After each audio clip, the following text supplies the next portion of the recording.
பைஜூஸ் நம்ம ஊரில் இந்த அப்ளிகேஷன் பேரை கேள்விப்படாத படித்தவங்களே இல்லைன்னு சொல்லாங்க. அந்த அளவுக்கு இந்த அப்ளிகேஷன் பார்த்திங்கன்னா வேர்ல்டு ஃபுல்லாக ரொம்ப ஃபேமஸ். அது மட்டும் இல்லாமல் இந்த கோவிட் டைமில் பார்த்திங்கன்னா குழந்தைங்க எல்லாருமே ஸ்கூலுக்கு போய் படிக்க முடியாத காரணத்தினால ஆன்லைனில் ஃபுல் அண்ட் ஃபுல் எஜுகேஷன் போயிட்டு இருந்துச்சிங்க. அந்த டைமில் பார்த்திங்கன்னா முழுக்க பைஜூஸ் பயங்கரமான சப்போர்ட் பண்ணாங்க. இப்படிப்பட்ட இந்த பைஜூஸ் பார்த்திங்கன்னா ஆன்லைனில் எஜுகேஷன் சொல்லித்தரேன்னு சொல்லி ஊரையே அடித்து உலையில் போட்டாங்க. வாங்க இதை பற்றி தான் ஃபுல் டீட்டெயிலாக இந்த வீடியோவில் பார்க்க போகிறோம். அதுக்கு முன்னாடி நீங்கள் நம்ம சேனல் சப்ஸ்கிரைப் பண்ணாட்டி எம்ஆர் வெற்றி சேனல் சப்ஸ்கிரைப் பண்ணிட்டு வந்துருங்க. கூடவே பெல் பட்டன் அழுத்தி ஆல் ஆப்ஷன் கொடுத்துருங்க. வணக்கம், நான் வெற்றி. வாங்க வீடியோ குழப்பலாம்.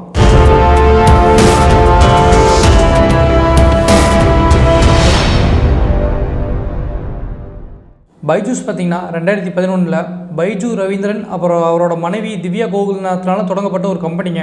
இது ஒரு ஃபேமஸான ஆன்லைன் எஜுகேஷன் ஆப்புங்க. இந்த ஆப் மூலிமா நீங்கள் ஸ்கூலுக்கே போகாமல் வீட்டில் உட்காந்துக்கிட்டே எல்லா நாலேஜையும் நீங்கள் கற்றுக்க முடியும்.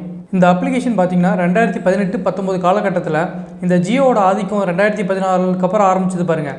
அதுக்கப்புறமே நிறைய ஸ்டூடெண்ட்ஸ் இந்த அப்ளிகேஷன் நிறைய டவுன்லோட் பண்ணி இதில் இருக்கிற கோர்ஸ் மூலியமாக கற்றுக்க ஆரம்பித்தாங்க. அதுக்கப்புறமே இந்த அப்ளிகேஷன் பார்த்திங்கன்னா பயங்கரமாக பிக்கப் ஆக ஆரம்பிச்சிருச்சு. அந்த காலகட்டத்தில் பைஜூஸ் பார்த்திங்கன்னா இண்டஸ்ட்ரியில் ஒரு மிகப்பெரிய புரட்சினே சொல்லாங்க. அந்தளவுக்கு ஸ்டூடெண்ட்ஸை இவங்க என்கேஜ் பண்ணிட்டு இருந்தாங்க. ஸ்டூடெண்ட்ஸுக்கும் இதனால் நிறைய பெனிஃபிட்ஸ் இருந்துச்சுங்க. இப்படியே பைஜூஸ் அப்ளிகேஷன் பார்த்திங்கன்னா எஜுகேஷன் இண்டஸ்ட்ரியில் போட்டுட்டு இருந்துச்சு. இவங்களுக்கு தகுந்த மாதிரி அந்த டைமில் கோவிடும் வந்துருச்சு. அந்த பேண்டமிக் சுச்சுவேஷனில் ஸ்டூடெண்ட்ஸ் யாருமே ஸ்கூலுக்கு போய் கற்றுக்க முடியாத காரணத்தினால எல்லாருமே ஆன்லைனில் கற்றுக்கக்கூடிய நிர்பந்தத்துக்கு தள்ளப்பட்டாங்க.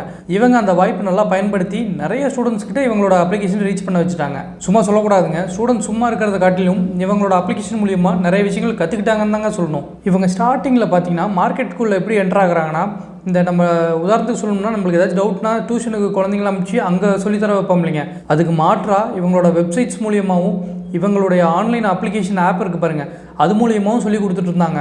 ஸ்டூடெண்ட்ஸ்க்கு ஏதாச்சும் டவுட் இருந்துச்சுன்னா அந்த அப்ளிகேஷனுக்குள்ளே போய் சர்ச் பண்ணால் அவங்களுக்கு உண்டான ஆன்சர்ஸ் கிடச்சிரும். அந்த மாதிரியாக தான் இவங்க டிசைன் பண்ணியிருந்தாங்க. போக போக பார்த்திங்கன்னா இவங்களோட பிஸ்னஸ் டெம்ப்ளேட்டையே மாற்றிட்டாங்கன்னு தாங்க சொல்லணும். உதாரணத்துக்கு சொல்லணும்னா இவங்க வச்சுருக்கிற கோர்ஸ்லாம் பார்த்திங்கன்னா LKG to 3rd standard, 3rd standard to 7th standard, 7th standard to 12th standard, நான் உதாரணமாக சொல்கிறேன். இந்த மாதிரியாக தான் கோர்ஸ் டிசைன் பண்ணி வச்சுருக்காங்க. அதாவது இவங்க என்ன நோக்கத்துக்கு இதை டிசைன் பண்ணியிருக்காங்கன்னா, இந்த டியூஷனுங்கிற இடத்துல இருந்து இங்கே மெயின் ஸ்கூலிங் வருது இல்லைங்க, நம்ம ஸ்கூலுக்குலாம் குழந்தைங்கள அனுப்பிச்சுட்றோம்ல, அதை அப்படியே கம்ப்ளீட்டாக ரீப்ளேஸ் பண்ணி எல்லாருமே பைஜூஸில் படிக்கிற மாதிரி இவங்க செட் பண்ணுற மாதிரி இவங்களோட பிஸ்னஸ் டெம்ப்ளேட்டை மாற்றி வடிவமைச்சிட்டாங்க. அப்படி பிளான் பண்ணது மட்டும் இல்லாமல் இவங்க இம்ப்ளிமெண்ட்டும் பண்ண ஆரம்பிச்சிட்டாங்க. இதில் இன்னொரு குறிப்பிட வேண்டிய விஷயம்னு பார்த்திங்கன்னா, இப்போ நம்ம ஸ்கூல்லாம் போனோம்னா 1ஆவதுலேருந்து 3ஆவது வரைக்கும் ஒரு ஃபீஸு, 3ஆவது டு 7ஆவது ஒரு ஃபீஸு, அந்த மாதிரியான ஃபீஸஸ் வந்து வெரி ஆகிட்டே இருக்கும் இல்லைங்க. அதே மாதிரி இவங்களோட அப்ளிகேஷன்லேயும் பார்த்திங்கன்னா 1 to 3 ஒரு ஃபீஸு, 3 to 7 ஒரு ஃபீஸு, இந்த மாதிரி வந்து ஃபீஸ் ஸ்ட்ரக்சரை இவங்க டிசைன் பண்ணி வச்சுருக்காங்க. இதிலிருந்தே இவங்களோட நோக்கம் நம்மளுக்கு தெரிய வருது. அது மட்டும் இல்லாமல் இவங்களோட கோர்ஸை நம்ம கற்றுக்கிறதுக்காக இவங்க ஒரு டேப்லெட் தனியாக விற்பாங்க.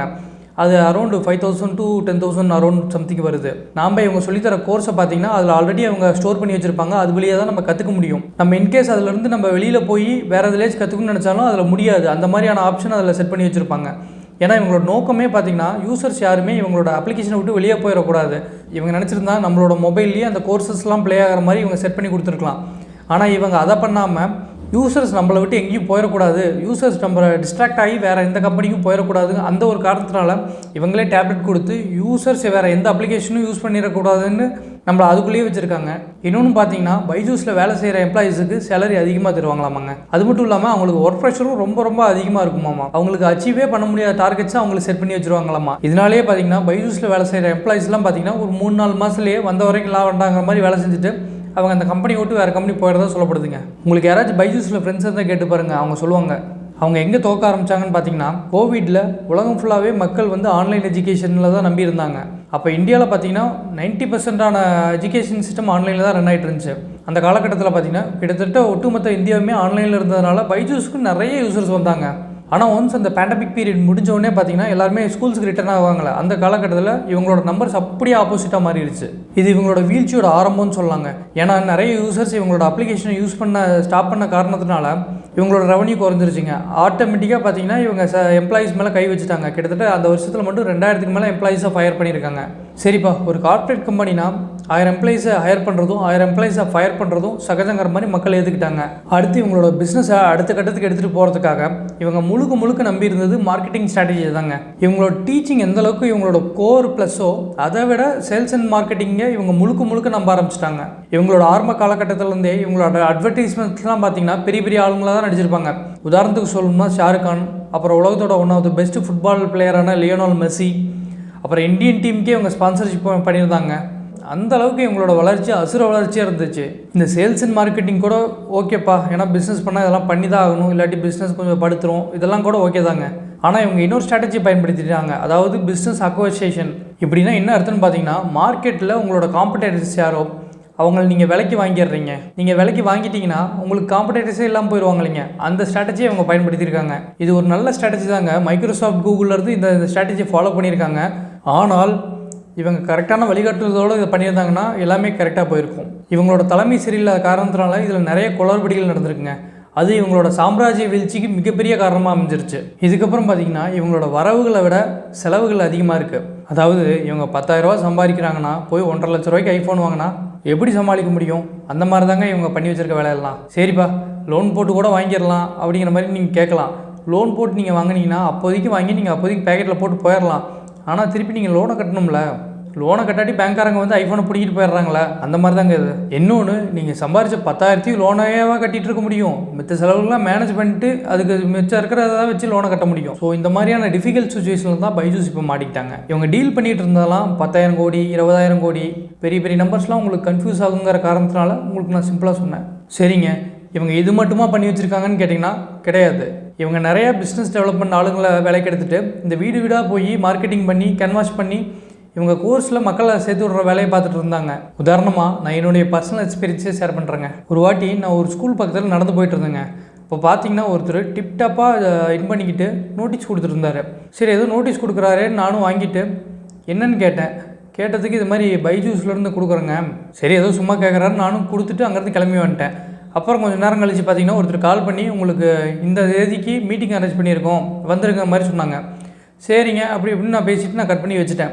அதுக்கப்புறம் பார்த்தீங்கன்னா அந்த மீட்டிங் நடக்க வேண்டிய நாளில் நான் போகவே இல்லை, நான் வெளியூர் போயிட்டேன். அப்புறம் கூப்பிட்டு கேட்டாங்க, ஏன் சார் வரலேன்ட்டு. சார் நல்லா வெளியூர் போயிட்டேன், அதனால் வர முடியலன்னு அப்படியே சொல்லிட்டு ஃபோனை கட் பண்ணிட்டேன்.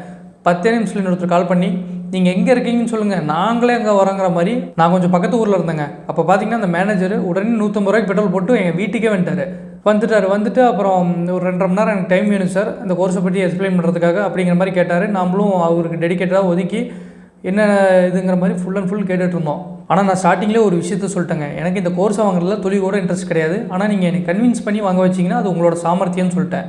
சரி, இருந்தாலும் பரவாயில்லைன்னு அவருமே ஒரு 2.5 மணி நேரம் அப்படி இப்படின்னு ட்ரை பண்ணி பார்த்தாரு. அவர் ஏதோ நான் ஒரு 4வது படிக்கிற குழந்தைக்கு அப்பான்னு நினச்சிட்டு 4வது 5வது 6வது அந்த கோர்ஸை பற்றியே எல்லாம் சொல்லிட்டு இருந்தார். இந்த கோர்ஸ் முடிகிற வரைக்கும் வெயிட் பண்ணிட்டு, இல்லைங்க எங்கள் வீட்டில் நீங்கள் சொல்கிற மாதிரியான குழந்தைங்கள் யாருமே இல்லைங்கிற மாதிரி நான் சொல்லிட்டேன் அவர்கிட்ட. அதுக்கப்புறம் பார்த்தீங்கன்னா அவர் தூக்கி வாரி போட்டுருச்சு. அப்புறம் ஏன் சார் நீங்கள் அந்த நோட்டீஸ் வாங்கினீங்கன்னு கேட்டாப்புல. சார் நான் எங்கே சார் வாங்கினேன், நான் சைட் போயிட்டு இருந்தேன், நீங்களாக தான் கூப்பிட்டு கொடுத்தீங்க, சரி சும்மா கொடுக்குறீங்கன்னு நான் வாங்கிட்டு போயிட்டேன் அப்படிங்கிற மாதிரி நான் அவர்கிட்ட சொன்னேன். அப்புறம் எங்கள் வீட்டில் பார்த்தீங்கன்னா ஒரு சின்ன குழந்தை ஒன்று சுற்றிட்டு இருந்துச்சு. அந்த குழந்தைய பார்க்குறாரு, என்ன பார்க்குறாரு, அந்த குழந்தைய பார்க்குறாரு, என்ன பார்க்குறாரு. திடீர்னு சார் எங்கள்கிட்ட எல்கேஜிக்கு ஒரு கோர்ஸ் இருக்குது, அதை பாருங்கள் சார், இந்த குழந்தைக்கு நீங்கள் எல்கேஜி கோர்ஸையும் நீங்கள் பார்க்கலாம், இந்த டேப்லெட்டும் உங்களுக்கு கொடுத்துருவோம், இதுக்கு உண்டான காஸ்ட் எவ்வளோங்கிற மாதிரி சொல்கிறாரு. எங்கள் வீட்டில் இருந்த குழந்தை பார்த்தீங்கன்னா கை குழந்தைக்கு அடிச்சு ஸ்டேஜ், அதனால் மொபைலே எடுத்து பார்க்க முடியாது. இந்த குழந்தைக்கு போய் நான் எல்கேஜி கோர்ஸை வாங்கி வச்சுட்டு நான் என்னங்க பண்ண போகிறேன்? ஒரு வழியாக எனக்கு சுத்தமாகவே இன்ட்ரெஸ்ட் இல்லைங்கிற மாதிரி அவர்கிட்ட பேசி அனுப்பிச்சி விட்டேன். பேசிகிட்டு இருக்கும்போது அவர் நடுவில் ஒன்று சொன்னாருங்க, இந்த கோர்ஸ் நீங்கள் எடுத்துக்கிட்டிங்கன்னா மந்த்லி நீங்கள் இஎம்ஐ 2,300 அந்த ரேஞ்சு கட்டினா போதுங்கிற மாதிரி சொன்னார். அது மட்டும் இல்லாமல் அந்த டேப்லெட்டுக்கு நீங்கள் 5,000 to 10,000 அந்த ரேஞ்சு கிட்ட கட்டுற மாதிரி சொன்னார். சரி, இந்த குழந்தை இந்த டேப்லெட்டை உடச்சிருச்சுன்னா என்ன பண்ணுறதுன்னு கேட்டதுக்கு அவர் ஒரு மலுப்பலான பதில் சொன்னார். இவங்களோட நோக்கம் பார்த்தீங்கன்னா எப்படியாச்சும் இந்த ஸ்கூலை ரீப்ளேஸ் பண்ணி பைஜூஸை பிரதான எஜுகேஷன் சிஸ்டமாக மாற்றணுங்கிறதுல இவங்க தெளிவாக இருக்காங்க. இதுக்கு உதாரணமாக சொல்லணும்னா இவங்க வச்சுருக்க கோர்சஸ்லாம் பார்த்தீங்கன்னா 1st to 3rd standard, 3rd to 7, 7th to 10th, 10th to 12th இந்த மாதிரி தாங்க டிசைன் பண்ணி வச்சுருக்காங்க. நம்ம ஸ்கூல் போய் என்ன சார்ஜஸ் என்ன ஃபீஸை பே பண்ணுறோமோ அதே மாதிரியான ஃபீஸை இவங்க இதில் வச்சுருக்காங்க. இது என்னுடைய பர்சனல் எக்ஸ்பீரியன்ஸுங்க. சும்மா ஒரு நோட்டீஸ் வாங்கினதுக்கே 150 ரூபாய்க்கு பெட்ரோல் போட்டு வெளியூர் வந்து என்னை சொந்தக்காரங்க வீட்டில் பார்த்து 2 மணி நேரம் உட்காந்து கேன்வாஸ் பண்ணியிருக்காங்க. இதே உங்கள் வீட்டில் ஏதாச்சும் ஸ்கூல் போகிற 2 குழந்தைங்க ஏதாச்சும் இருந்து பார்த்துருந்தாங்கன்னா அவ்வளோதான், பாய் போட்டே படுத்திருப்பாங்க. இப்போ பைஜூஸ் பார்த்தீங்கன்னா இந்தியாவில் இருக்கிற எல்லா ஃபீஸும் மூடிட்டாங்க. அது மட்டும் இல்லாமல் யூஎஸில் அவங்களோட பிரான்ச்சஸையும் மூடிட்டாங்க, ஏன்னா அங்கே பேங்க் கரப்ட் ஆயிடுச்சு. இப்போ இந்தியாவில் ஒரே ஒரு அவங்களோட ஹெட் ஆஃபீஸான பெங்களூரில் மட்டும்தான் அவங்க மெயின் பிரான்ச் ரன் ஆகிட்டு இருக்கு. ரீசெண்டாக பார்த்தீங்கன்னா ஒரு இன்வெஸ்டர்ஸ் மீட்டிங் ஒன்று நடந்துச்சிங்க. அதில் பார்த்தீங்கன்னா இந்த இன்வெஸ்டர்ஸ் எல்லாமே ஒரு ஓட்டிங் பண்ணி இந்த ஃபவுண்டர்ஸ் 2 பேர், அதாவது பைஜூஸ் ரவீந்திரநாத்தையும் அவருடைய மனைவி திவ்யா கோகுல்நாத்தையும் 2 பேரையும் நீக்கிட்டு பைஜூஸை இவங்க டேக் ஓவர் பண்ணுறதா பிளான் பண்ணியிருந்தாங்க. இது இவங்க ஆளுங்களை வச்சு இவங்களே ஓட் பண்ணிக்கிட்டாங்க மாதிரி ரவீந்திரநாத் கோர்ட்டுக்கு போயிட்டார். இந்த வீடியோட கிளைமேக்ஸுக்கு வந்துட்டோங்க. பைஜூஸ் ஏன் தோத்தாங்கன்னா அவங்களோட வரவுக்கு மீறியான செலவுகள் பண்ணிட்டாங்க. அது மட்டும் இல்லாமல் அவங்களுக்கு இன்கம் அதிகமாக வர மாதிரி ஒரு கணக்கை காமிச்சு பேங்க் கிட்ட அதிகமாக கடனை வாங்கி அது வழியாக லாக் ஆகிட்டாங்க. இன்னொன்று, குடும்பத்தை காப்பாற்றுறதுக்காக வேலைக்கு போகிற எம்ப்ளாயீஸை அவங்களோட ரத்தத்தை கசக்கி புளிகிற மாதிரி வேலையை வாங்கிட்டு 3-4 மாதத்துலேயே தூக்கி எறிஞ்சிட்டாங்க.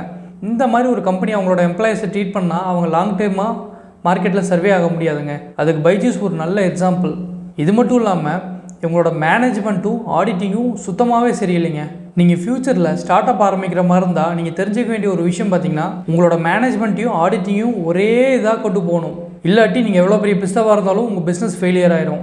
இன்னொன்று, உங்கள் இன்கம் அல்லது உங்கள் ப்ராஃபிட்ஸ் எவ்வளோ ஜென்ரேட் ஆகுதோ அதுக்கு தகுந்த மாதிரியான லோனை வாங்கி பழகுங்க. அப்போ தான் நீங்கள் லாங் டேர்மில் சக்ஸஸ்ஃபுல்லாக பிஸ்னஸ் ரன் பண்ண முடியும். அதை விட்டு இந்த மாதிரி குறுக்கு வழியில் போகணும்னு நினச்சிங்கன்னா போய் முட்டு சந்தில் தான் நிற்பீங்க. இந்தியாவில் ஸ்டார்ட் அப் ரன் பண்ணுற இல்லாட்டி ஸ்டார்ட் அப் ரன் பண்ணணும்னு நினைக்கிற ஒவ்வொரு பிஸ்னஸ் ஓனர்ஸும் தெரிஞ்சிக்க வேண்டிய பாடங்க பைஜூஸ் ஸ்டோரி. சரிங்க, நம்ம இந்த வீடியோட எண்டிங் கட்டோம். இந்த வீடியோ உங்களுக்கு பிடிச்சிருந்தா லைக் பண்ணி, ஷேர் பண்ணி, சப்ஸ்கிரைப் பண்ணி உங்களோட ஆதரவை எனக்கு தெரிவிங்க. உங்களுக்கு பிடிச்ச ட்ரெண்டிங் டாபிக் இருந்தாலும் கமெண்ட்டில் போட்டுவீங்க, அதையும் பேசிடலாம்.